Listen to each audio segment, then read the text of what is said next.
ఓం నమ శివాయ. అందరికీ నమస్కారం అండి. సీతారామ ఛానల్కు అందరికీ స్వాగతము. ఈరోజు చాలా పవర్ఫుల్ మంత్రమైన రుద్ర గాయత్రి మంత్రమును గురించి తెలుసుకుందాము.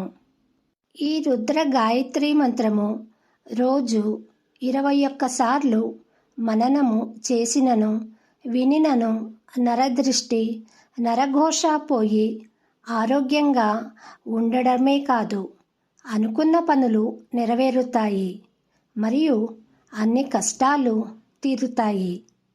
ఈ మంత్రము అందరూ విందాము రండి. ఓం సర్వేశ్వరాయ విద్మహే శూలహస్తాయ ధీమహి తన్నో రుద్రః ప్రచోదయాత్. ఓం సర్వేశ్వరాయ విద్మహే శూలహస్తాయ ధీమహి తన్నో రుద్రః ప్రచోదయాత్. ఓం సర్వేశ్వరాయ విద్మహే శూలహస్తాయ ధీమహి తన్నో రుద్రః ప్రచోదయాత్. ఓం సర్వేశ్వరాయ విద్మహే శూలహస్తాయ ధీమహి తన్నో రుద్రః ప్రచోదయాత్. ఓం సర్వేశ్వరాయ విద్మహే శూలహస్తాయ ధీమహి తన్నో రుద్రః ప్రచోదయాత్. ఓం సర్వేశ్వరాయ విద్మహే శూలహస్తాయ ధీమహి తన్నో రుద్రః ప్రచోదయాత్. ఓం సర్వేశ్వరాయ విద్మహే శూలహస్తాయ ధీమహి తన్నో రుద్రః ప్రచోదయాత్. ఓం సర్వేశ్వరాయ విద్మహే శూలహస్తాయ ధీమహి తన్నో రుద్రః ప్రచోదయాత్. ఓం సర్వేశ్వరాయ విద్మహే శూలహస్తాయ ధీమహి తన్నో రుద్రః ప్రచోదయాత్. ఓం సర్వేశ్వరాయ విద్మహే శూలహస్తాయ ధీమహి తన్నో రుద్రః ప్రచోదయాత్.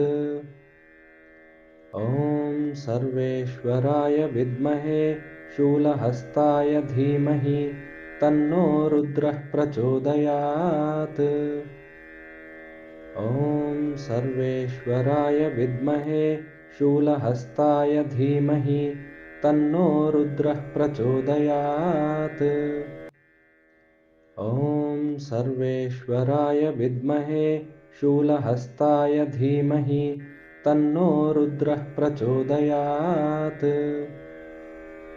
ఓం సర్వేశ్వరాయ విద్మహే శూలహస్తాయ ధీమహి తన్నో రుద్రః ప్రచోదయాత్.